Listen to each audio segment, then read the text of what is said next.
day had started like any other, with me buried in a mountain of paperwork, a fresh cup of coffee cooling beside me as I sifted through contracts. My office was quiet, save for the faint hum of the air conditioning and the occasional sound of my pens scratching against paper.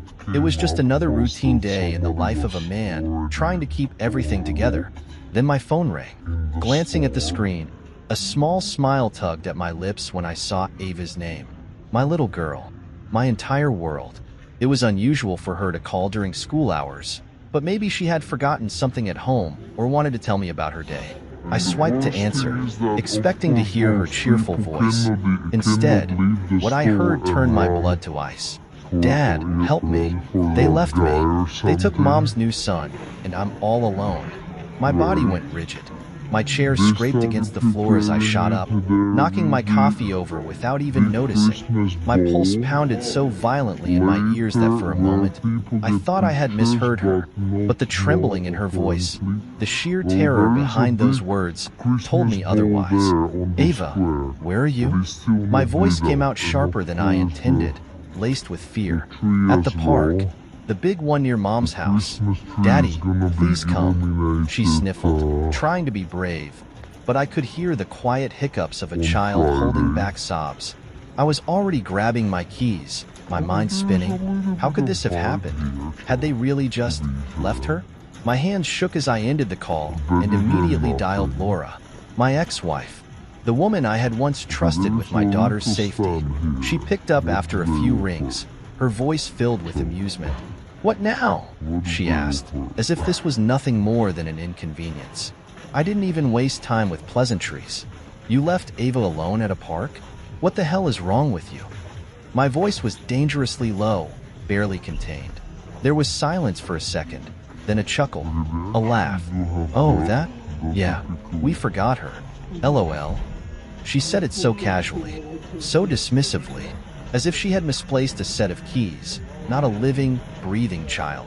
And in the background, I heard him, Greg, the man she had replaced me with, the man now playing father to my daughter. He was laughing too. My grip on the phone tightened so hard my knuckles went white. "You forgot her?" I repeated, my voice shaking with barely restrained fury. "Relax, she's fine. What's the big deal? We were in a rush, and we had the baby. She's 7, Laura. 7. You left her completely alone and..." I couldn't even finish the sentence. My heart was slamming against my ribcage, the rage burning through my veins like wildfire. "Oh, calm down," she said with a dismissive scoff. "It was just a joke. She'll be fine." A joke. They thought it was funny. Leaving a child abandoned in a public park wasn't a mistake, wasn't an accident. It was deliberate, cruel, unforgivable. They had no idea what they had just done. They had no idea that this moment, this call, was going to change everything. They had no idea that they were about to regret this for the rest of their lives. I drove faster than I ever had in my life. My hands were clenched around the steering wheel so tightly that my knuckles were bloodless. My heart was hammering against my ribcage, and my foot was pressed to the gas pedal as if my own life depended on getting there in time. The city blurred past in streaks of concrete and metal, but my mind was only focused on one thing: Ava, my little girl, my 7-year-old daughter, sitting alone in a public park because the people who were supposed to care for her had tossed her aside like she was nothing. I gritted my teeth so hard my jaw ached. When I finally reached the park, I barely remembered throwing the car into park before I was out the door, my eyes scanning the area frantically. The moment I spotted her, my chest tightened painfully. Ava was curled up on a wooden bench near the playground, hugging her knees to her chest. Her small shoulders were shaking, and even from a distance, I could see the way her face was blotchy from crying. A kind-looking older couple sat nearby, glancing around as if they were looking for someone, probably the parents of the abandoned child they had found. Ava lifted her head, and the second her big, teary eyes landed on me, she bolted off the bench and ran straight into my arms. "Daddy!" she sobbed, her little fingers clutching my shirt as if I might disappear if she let go. I didn't know what to do. They just left. I knelt down, gathering her into my arms, pressing my hand against the back of her head. She smelled like strawberries, her usual shampoo, but it was mixed with the scent of dried tears and panic. "I'm here, baby," I whispered, swallowing hard against the lump in my throat. "Daddy's here. I've got you." I held her for what felt like forever, waiting for her sobs to subside. My entire body was shaking with anger, but I forced myself to stay calm for her. I couldn't fall apart now. The couple approached hesitantly. The woman, who had graying hair and a soft expression, gave me a small, relieved smile. "We found her sitting here alone," she explained gently. She was crying. "We were just about to call the police when she said you were on your way." I forced my voice to remain steady. "Thank you. Thank you for staying with her." "Of course," the man said firmly. "I have grandkids. I can't imagine." His voice trailed off, anger flickering in his gaze. He didn't have to say it. I knew what he was thinking. What kind of mother does this? I shook their hands, thanked them again, and scooped Avi up into my arms. She clung to me as I carried her back to the car. The moment I buckled her into the back seat, I knew I had to tread carefully. I needed to get her home, make her feel safe, but I also needed to know everything. "Ava, sweetheart, can you tell me exactly what happened?" I asked as I pulled out of the parking lot, my voice as gentle as I could manage despite the storm raging inside me. She sniffled, rubbing at her eyes. "Mom took me and Greg and the baby to the park. We had a picnic. Then I had to go to the restroom. When I came back," she swallowed hard, "they were gone." A sharp pain twisted in my gut. "Did you try calling Mom?" She nodded. Her phone was off. Unbelievable. "Did anyone say anything before you left? Anything about leaving you there?" Ava hesitated. Then, slowly, she pulled something out of her backpack. Her iPad. "I recorded it," she whispered. For a moment, I just stared. Then, carefully, I took the device from her small hands and opened the voice recordings. The latest one was from earlier that afternoon. I pressed play, and what I heard made my blood run cold. Laura's voice, clear as day, laughing. "Let's all leave while she's in the restroom. It'll be hilarious when she comes back." Greg, chuckling in the background. "Yeah, let's see how long it takes before she cries." Then, Laura's mother, "Oh, Laura, you're terrible," followed by more laughter. They planned this. I gripped the steering wheel so tightly my fingers ached. I could barely breathe past the rage boiling in my chest. They thought it was funny," I muttered, my voice deadly quiet. Ava didn't say anything. She just watched me with wide eyes. I forced myself to take a deep breath. I couldn't let her see me like this. I needed to be calm for her. "Thank you for showing me this, sweetheart," I said after a long moment, keeping my voice even. "You did the right thing." She nodded but didn't speak. When we got home, I made her favorite snack, peanut butter and apple slices, hoping it would help her feel better. She ate quietly at the kitchen table while I sat across from her, watching her closely. I wanted to tell her everything was going to be okay, that her mother would never do this again, that she was safe, but I wasn't going to lie to her, because Laura wasn't just going to get away with this. Not this time. As Ava finished her snack, I stood up, pulling out my phone. I had work to do. Evidence to prepare, calls to make. Laura had made a mistake, a grave, unforgivable mistake, and I was about to make sure she would regret it for the rest of her life. I sat at the kitchen table long after Ava had fallen asleep, staring at my phone. My mind was racing, every possible scenario running through my head. Laura had abandoned our daughter, on purpose, as a joke. A joke. I clenched my fists, struggling to contain the fury rising inside me. The recording played in my head on a loop, Laura's laughter, Greg's voice egging her on, her mother's dismissive chuckle. They didn't just forget Ava. They deliberately left her behind, entertained by the idea of a 7-year-old girl panicking in a public park. I exhaled slowly, trying to keep my rage in check. Losing control wouldn't help Ava. I needed to handle this smartly, carefully. But most of all, I needed to make sure they never got the chance to hurt her again. I grabbed my phone and dialed Laura. She picked up on the third ring. "Oh, now you're calling me," she said lazily, as if I were interrupting her. "You abandoned my daughter." "On purpose," I said, My voice so calm it scared even me. Laura sighed dramatically. Oh, God. Are we still on this? She's fine. Isn't she? Kids are resilient, you know? She probably already forgot about it. I gripped my phone so tightly I thought it might crack. Ava cried herself to sleep tonight, I said, my voice barely above a whisper. Do you even care? Silence. Then a scoff. Oh, come on. You're being dramatic. It was just a harmless joke. She was never in danger. A harmless joke. My mind flashed to Ava sitting on that bench, hugging her knees, alone and scared. She hadn't known if anyone would come for her. She hadn't known if she would ever be safe again. You think this is a joke? I asked, voice tight. You have no idea what you've done, but you will. I didn't wait for her response. I hung up. I sat there for a long moment, breathing heavily, trying to calm the storm inside me. I could still hear Laura's laugh ringing in my ears, could still picture Greg sitting beside her, amused at the thought of a terrified little girl. They thought they could brush this off. They thought there wouldn't be consequences. They were wrong. The next morning, Ava was quiet at breakfast. She pushed her cereal around with her spoon, eyes downcast. She hadn't brought up what happened again, but I could tell it was still sitting heavy in her chest. Sweetheart, I said gently, sitting across from her. You know what happened wasn't okay, right? She nodded slowly, but didn't look up. I guess I wasn't important enough for them to remember, she said in a small voice. The words hit me like a sledgehammer. Ava, listen to me. I reached for her hand, squeezing it lightly. You are the most important person in my life. You will always be important. What they did says nothing about you and everything about them. You did nothing wrong. This is not your fault. She finally met my gaze, her eyes searching mine. Are you mad at me? She whispered. Never. I shook my head. I'm mad at them. And I promise you, I won't let this happen again.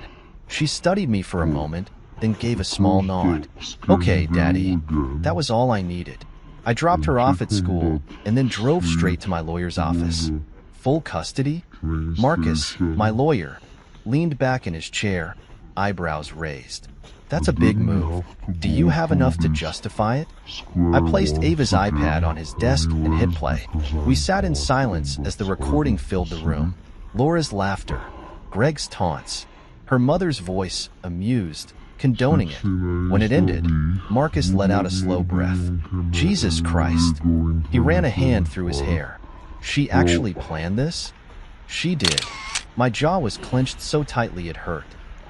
And I want to make sure she never gets the chance to hurt Ava again. Marcus nodded, grabbing a legal pad. Okay, we can file for emergency custody first, given the emotional distress this caused Ava.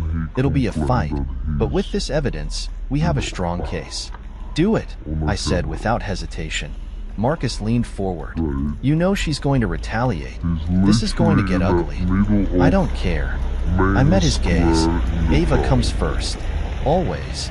Marcus nodded, already scribbling notes. Laura had made a mistake. A mistake that was going to cost her everything. That evening, as I sat on the couch with Ava watching cartoons, my phone buzzed. Laura. I ignored it. A minute later, Greg called. Then Laura again. I let them all go to voicemail. I already knew what they wanted. To brush it off, to pretend it wasn't a big deal. Maybe even to scare me into backing down. They were too late. I glanced down at Ava, who was curled up against me. Her tiny body relaxed for the first time since the incident. I ran a hand through her soft curls, pressing a kiss to the top of her head. No matter what happened next, I would fight for her. Laura thought this would be another one of her games. But this time, she was playing against someone who wasn't willing to lose. Sunday arrived faster than I expected. I had spent the last 2 days preparing, working closely with Marcus to file the custody petition, gathering every piece of evidence that would expose Laura's cruelty. I had also reached out to Ava's school counselor, who had agreed to document her emotional distress after the incident. Every step was calculated, every move carefully planned. Laura had no idea what was coming. At precisely 3 p.m., the doorbell rang. I took a deep breath, steeling myself before I opened the door. Laura stood there, arms crossed, eyes filled with irritation rather than guilt. Greg was beside her, smug as ever, his hands in his pockets as if he were here for a casual chat. Behind them, Laura's parents stood stiffly, their expressions unreadable. I stepped aside, gesturing for them to enter. They walked into the living room, their eyes scanning the space like they were above it, as if they weren't the ones in the wrong. I sat down in the armchair across from them, my face unreadable. Laura perched on the couch, crossing her legs, her expression exasperated. "All right," she said, sighing. "Let's get this over with." I leaned forward, resting my elbows on my knees. "You think this is just a casual discussion, Laura?" I asked, my voice calm but cold. She rolled her eyes. "Oh my God, are you still on this? We've apologized." "No," I corrected. "You haven't." Greg smirked, shaking his head. "Man, you're really dragging this out. The kid is fine. She's at school, right? Happy, healthy, alive?" My jaw tightened. "You left a 7-year-old alone in a park. Deliberately. You laughed about it," I said, my voice sharper now. Laura's mother scoffed. "It was just a misunderstanding. Children need to toughen up. Ava is far too sensitive." I exhaled slowly, shaking my head. "You still don't get it, do you?" I reached for the iPad sitting on the coffee table and pressed play. The room filled with their own laughter.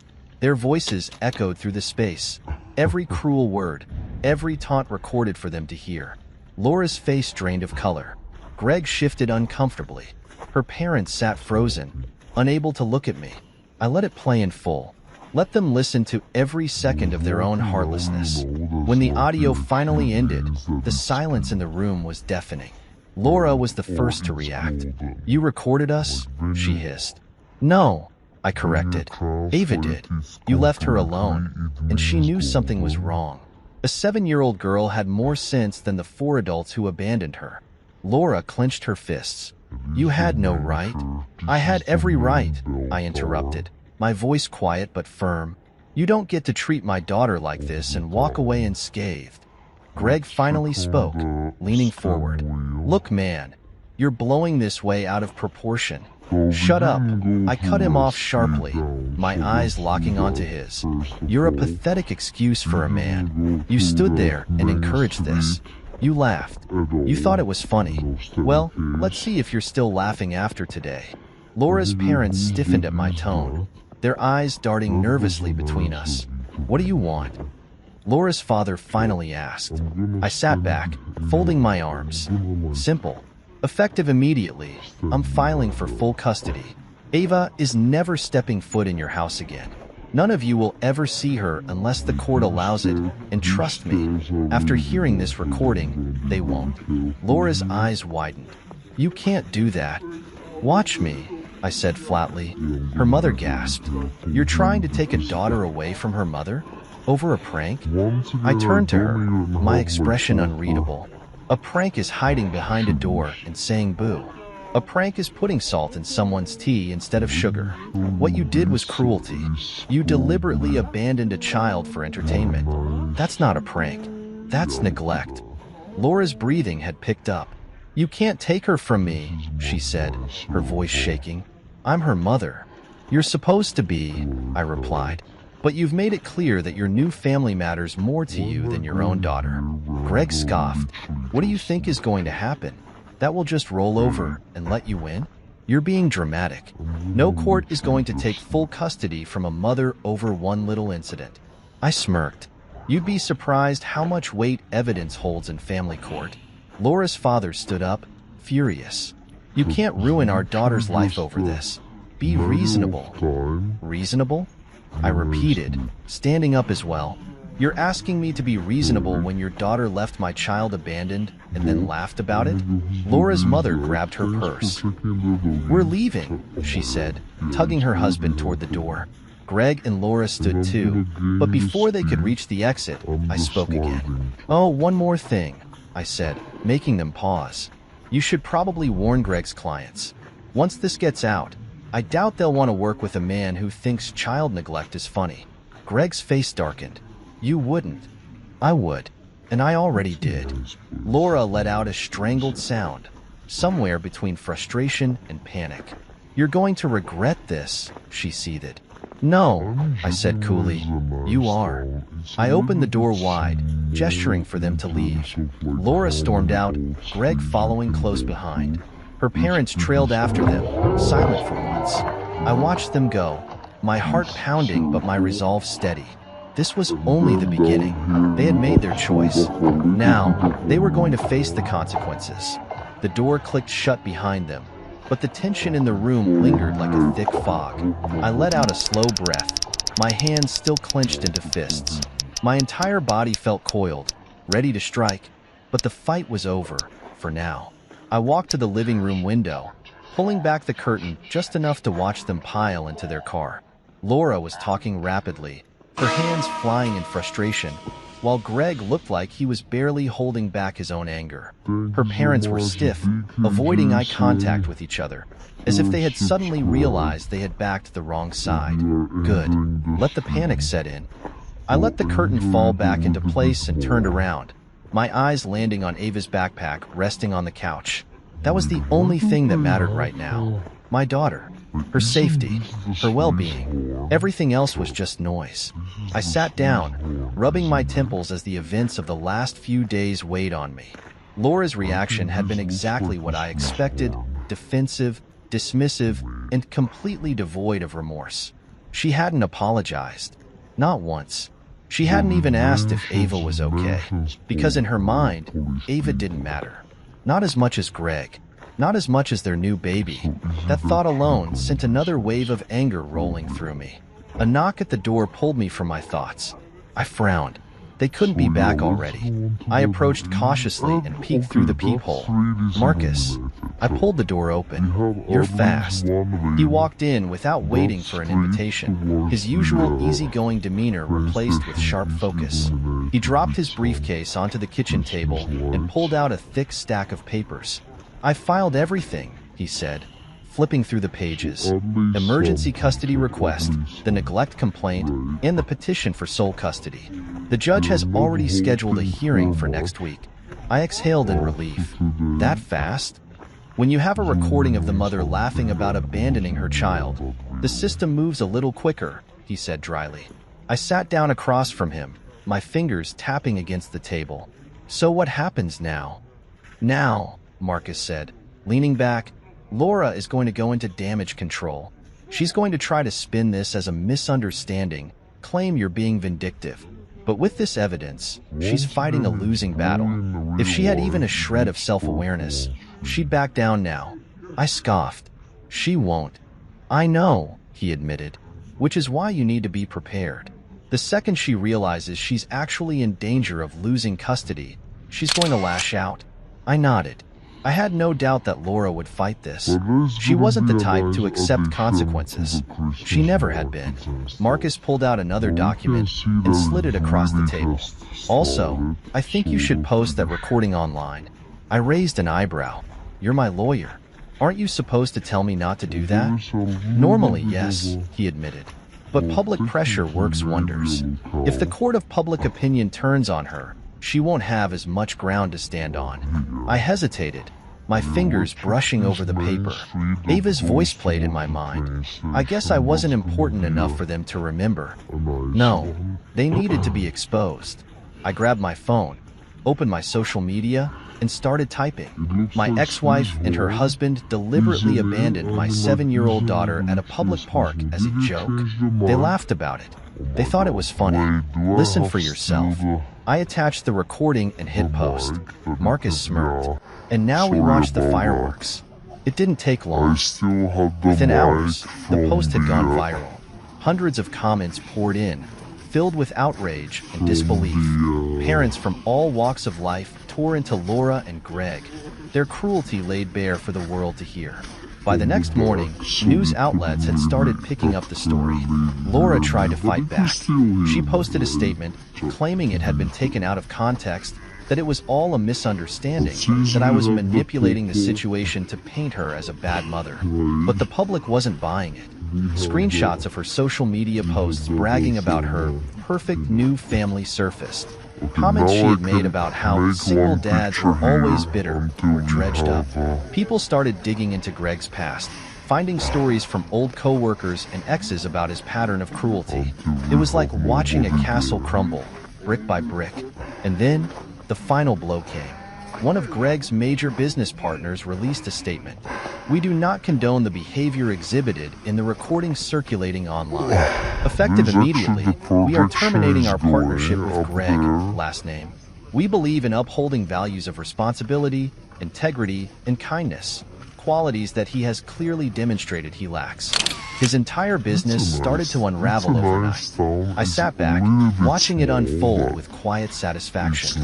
This wasn't about revenge. This was about justice. Laura had treated Ava like she was disposable. Now the world saw her for exactly what she was. And I wasn't done yet. The court hearing was coming, and when that day arrived, I would make sure there was nothing left of her so-called perfect family for her to hide behind. She had chosen her side. Now, she was going to live with the consequences. By the time the court hearing was only a few days away, Laura's life had already started crumbling around her. The internet was relentless. The recording had spread to every corner of social media, with thousands of people condemning her and Greg for what they had done to Ava. Greg's business was falling apart. Clients had pulled out. Sponsors had severed ties. And Laura? She was scrambling, desperately trying to claw her way back from the mess she had created. But there was no coming back from this. Not this time. I spent the morning going over everything with Marcus, making sure we were prepared for court. The evidence was airtight. The recording alone was damning. But we also had statements from Ava's school counselor, a psychologist who had assessed her emotional distress, and even a written testimony from the elderly couple who had found her at the park. Laura had no idea what was coming. As I was finishing up some paperwork, my phone buzzed. "Laura." I let it ring. A few seconds later, a text popped up. "Laura, we need to talk. Now." I stared at the message for a long moment before typing a response. "Me? There's nothing left to say." Her reply was instant. "Laura, I know you're angry, but we can fix this. We don't have to go to court. Let's be adults about this." I scoffed. Adults? She hadn't acted like an adult when she abandoned our daughter. She hadn't acted like an adult when she laughed about it. Now, when she was finally facing the consequences, she wanted to be adults about this. I didn't respond. A minute later, my phone rang again. This time, it wasn't Laura. It was Greg. I hesitated before answering. "What do you want?"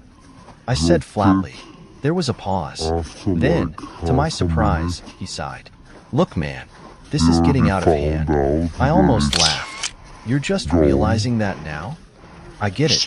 Okay? You're pissed. You want payback. But do you really want to destroy Laura's life over this?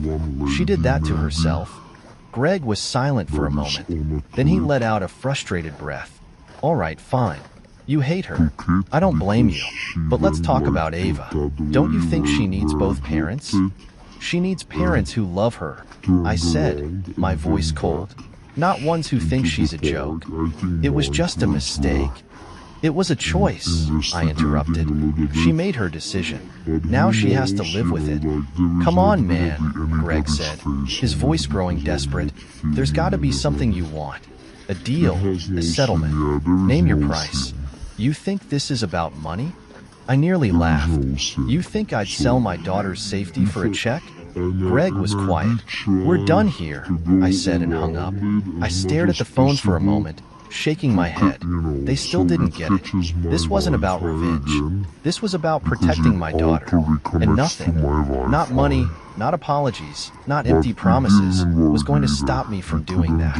That evening, I sat with Ava on the couch, watching one of her favorite cartoons. She was curled up beside me, her small hand resting on my arm. "Daddy?" she asked, her voice soft. "Yeah, sweetheart?" She hesitated. "Do I have to go back to Mom's house?" I swallowed hard. "No, baby, you don't." She let out a small breath of relief, then turned her attention back to the screen. At that moment, I made a silent promise to myself. No matter what happened in court, no matter what Laura tried to pull, I would never let Ava feel unsafe again. Ever. Laura had chosen her new family. Now, I was choosing mine. The courtroom was colder than I expected. The air conditioning hummed softly above us, but the tension in the room made the chill even sharper. I sat at the long table, my fingers interlocked, my body still as a statue, yet my pulse drummed in my ears. Beside me, Marcus adjusted his tie, flipping through a thick binder of documents. Across the aisle sat Laura, her face pale but her posture defiant. Greg wasn't here. That told me all I needed to know. He had abandoned ship the moment it started sinking. Good. She had tried calling me 3 more times the night before. I hadn't answered. She had sent a dozen messages, shifting between anger, desperation, and fake regret. I hadn't responded. Because today wasn't about her. It was about Ava. The judge walked in, a tall man with graying hair and a no-nonsense expression. He took his seat, adjusting his glasses as he surveyed the courtroom. The bailiff called the case, and the judge's eyes landed on Laura first. "Miss Carter, I see you are contesting Mr. Reynolds' petition for sole custody. However, based on the evidence provided, I find it necessary to hear an explanation before we proceed." Laura stood, smoothing her blouse, her hands visibly shaking. "Your Honor, I admit there was an unfortunate incident, but it has been completely blown out of proportion. My ex-husband has taken a single mistake and turned it into a weapon to take my child from me." Marcus let out a small breath beside me, the kind that said, "Here we go." The judge nodded. "And what is your version of events?" Laura shifted slightly, forcing a smile. "It was meant to be a harmless prank. We thought it would be funny." "You thought it would be funny?" The judge's tone hardened. "To abandon a 7-year-old child in a public park?" Laura faltered. "Well, when you say it like that, how should I say it?" the judge asked, raising an eyebrow. Laura opened her mouth, then closed it. Silence.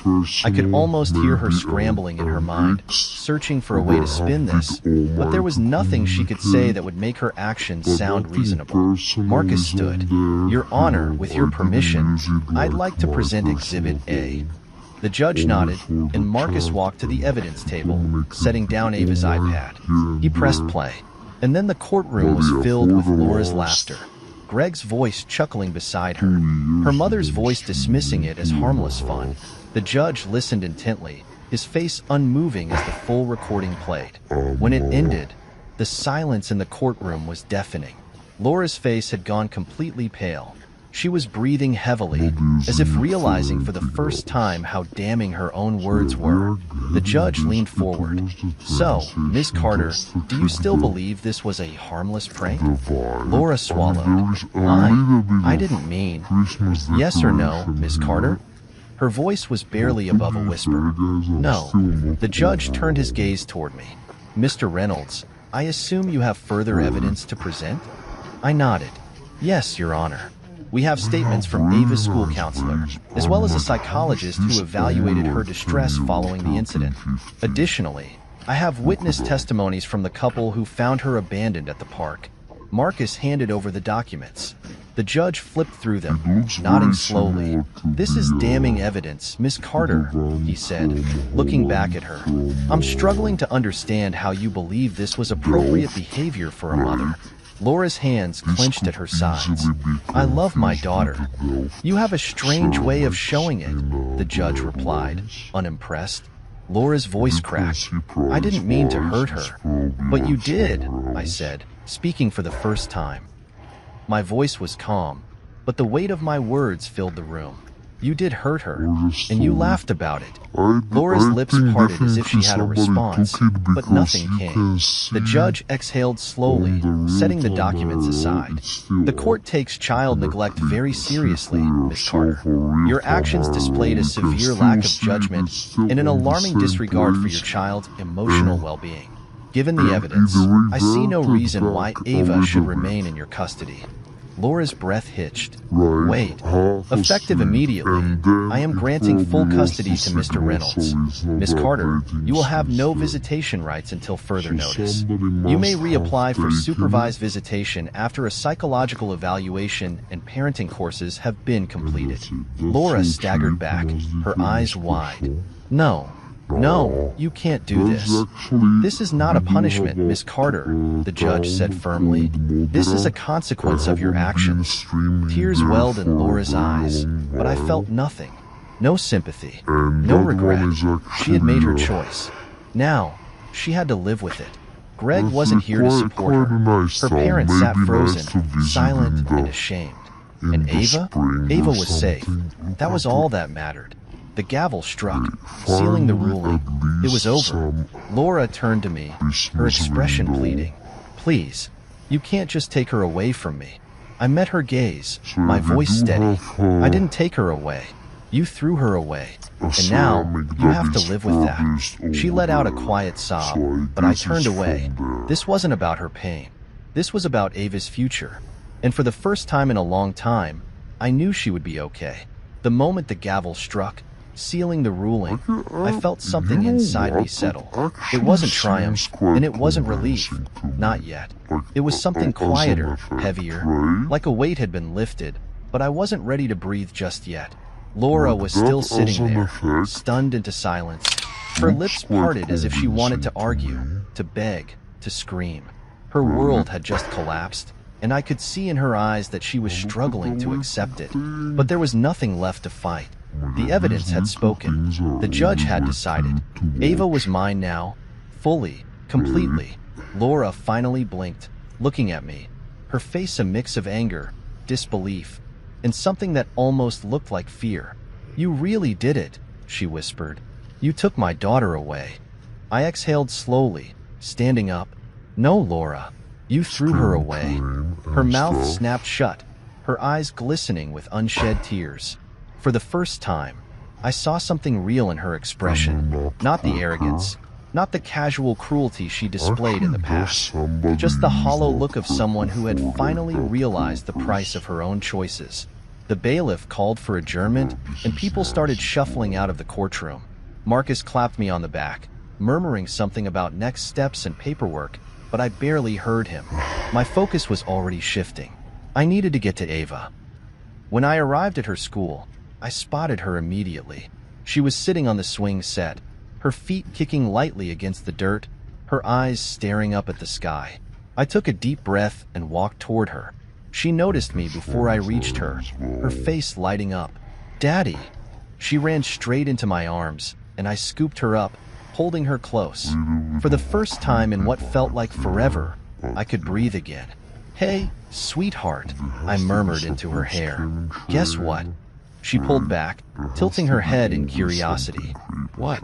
I smiled. You never have to go back to Mom's house again. Her eyes widened. Ever? Ever? For a moment, she just stared at me, processing. Then her small arms wrapped around my neck, squeezing tight. Thank you, Daddy. I swallowed hard, closing my eyes against the sting of emotions. You never have to thank me for keeping you safe, baby. I held her for a long time, rocking slightly, letting the weight of everything settle. This was it. We were free. The following days were quiet, almost eerily so. Laura didn't call. Greg didn't reach out. There were no angry messages, no desperate pleas, just silence. I knew it wouldn't last forever, but for now, I took the peace as it came. Ava and I settled into our new normal. Mornings were filled with pancakes and giggles, afternoons with homework and park visits, and nights with bedtime stories and whispered goodnights. She slept peacefully now, no longer curling into herself like she was bracing for something bad to happen. She was healing, and so was I. One evening, as we sat on the couch watching a movie, Ava glanced up at me. Daddy? Yeah. Sweetheart? She hesitated. Do you think Mom misses me? The question caught me off guard. I glanced down at her, seeing the honest curiosity in her big eyes. She wasn't sad, wasn't hurt, just wondering. I thought about it for a moment before answering. I think she misses the idea of you, Ava, but not in the way she should. She seemed to think about that for a while, then nodded slowly. That's okay. I don't really miss her either. It wasn't said with malice, just quiet acceptance. And for the first time since this whole ordeal began, I realized something. Ava was stronger than I'd ever given her credit for, and she was going to be okay. We both were. The days turned into weeks, and slowly, life began to feel normal again. Not the kind of normal where I was always waiting for the other shoe to drop. Not the kind of normal where I had to constantly worry about what Laura would do next.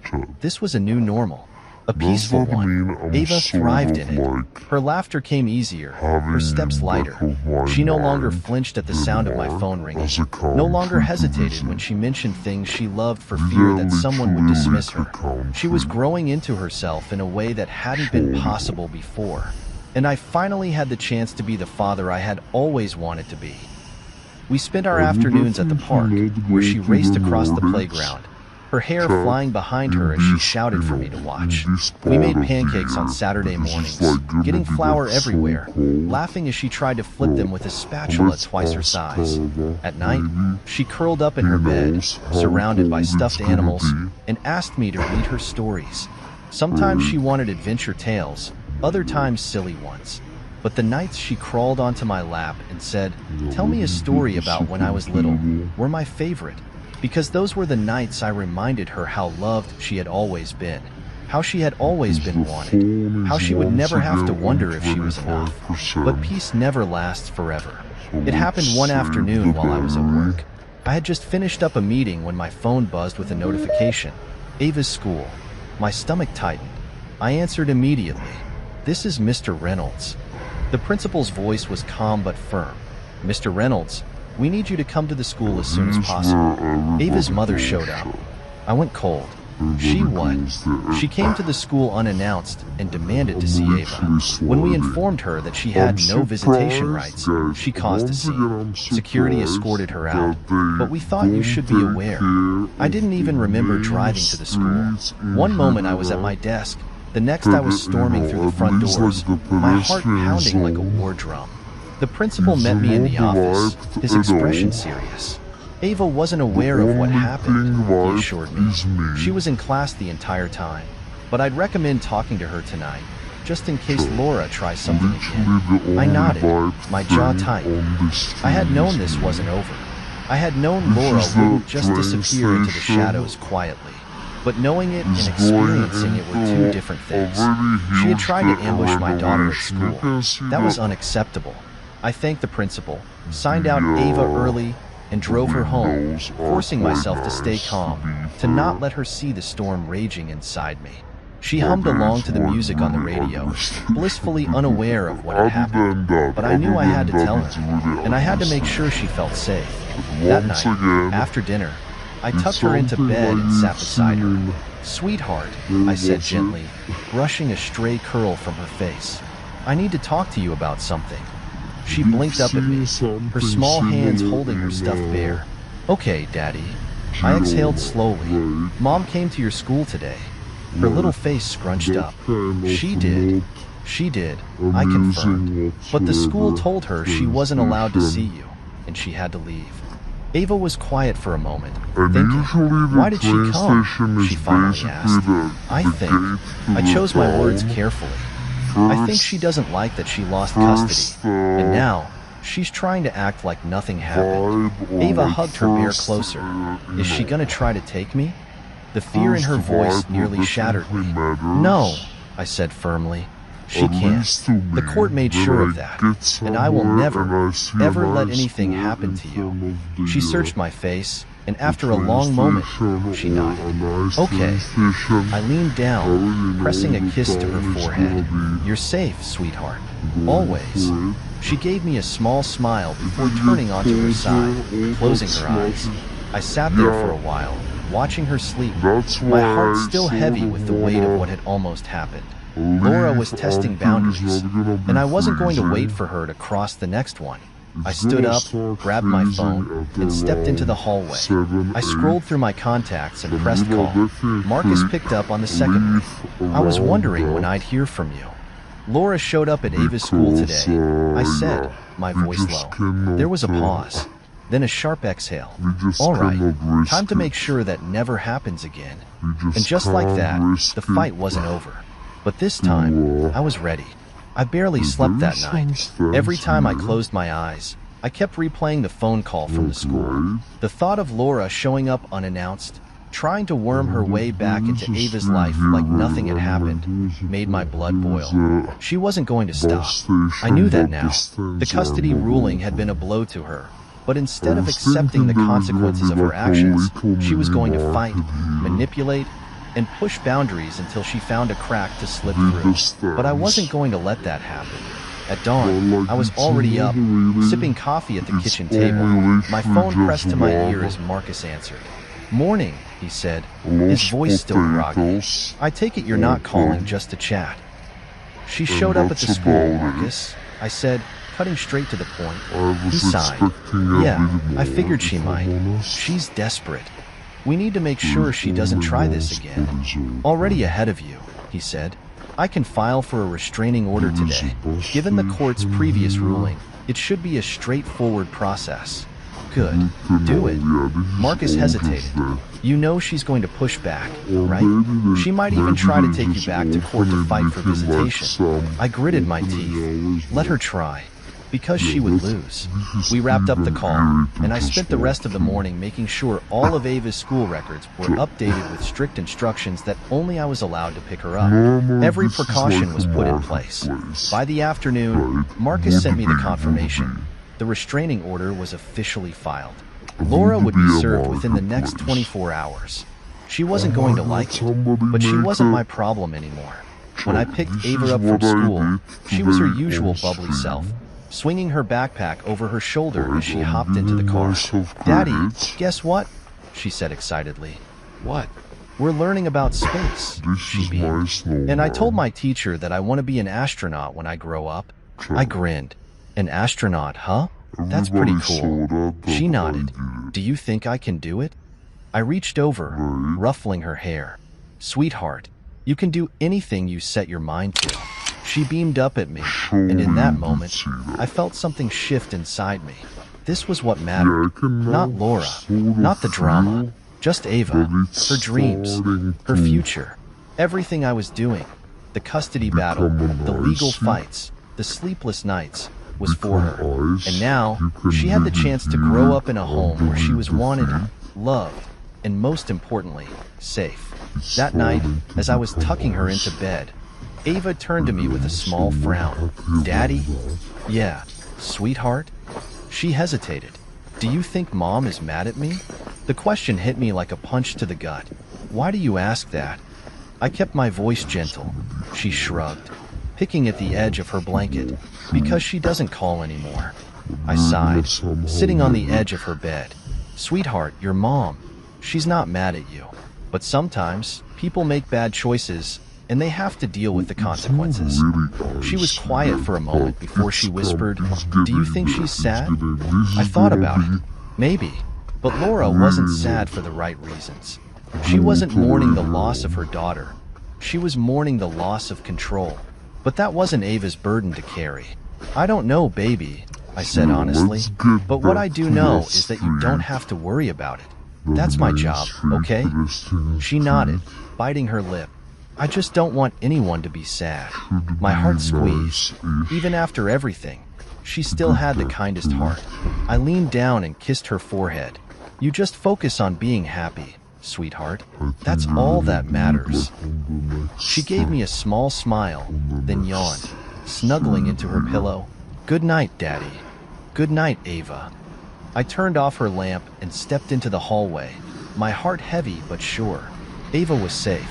She was healing. And no matter what Laura did next, I would always be there to protect her.